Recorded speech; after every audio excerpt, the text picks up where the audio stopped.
علی بچہ نہیں ہے، جس کو دنیا میں آتے ہوئے یہ خبر ہے کہ جب آنکھ کھولوں تو چہرہ یار کا سامنے ہوگا، اسے یہ خبر نہیں ہوگی کہ وہ یار کلمہ کس کا پڑھا رہا ہے۔ سبحان اللہ، سبحان اللہ، اسے یہ خبر نہیں ہوگی۔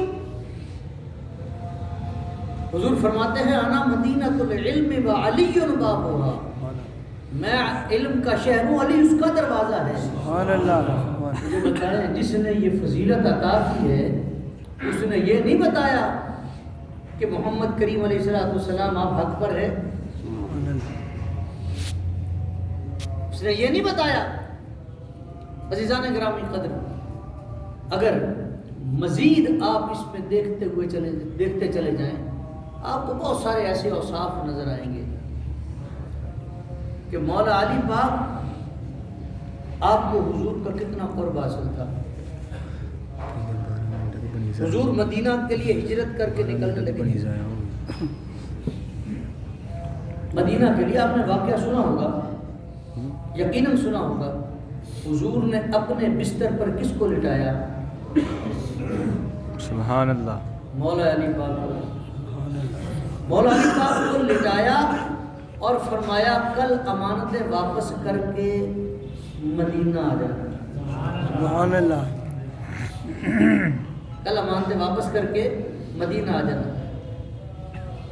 اب ذرا غور کریں، پیارے علی سے پوچھا کسی نے کہ پیارے علی کبھی رات سکون کی نیند بھی سوئے ہو؟ کبھی رات سکون کی نیند بھی سوئے ہو؟ آپ فرماتے ہیں صرف ایک رات۔ کون سی رات؟ کہ جب محبوب نے یہ فرمایا تھا کہ صبح امانتیں واپس کر کے مدینہ آ جانا، وہ جو رات سویا مجھے یقین تھا آج جو مرضی ہو جائے آج موت نہیں آئے گی۔ سبحان اللہ، وہی ایک رات سکون سے سویا اور اپنا بستر کس کو عطا کیا؟ مولا علی پاک۔ سبحان اللہ، مولا علی پاک کو حضور اپنا بستر عطا فرما رہے ہیں۔ اور پھر یہاں پہ بھی ایک اور بھی بات ذہن میں لطیف سا نقطہ آیا،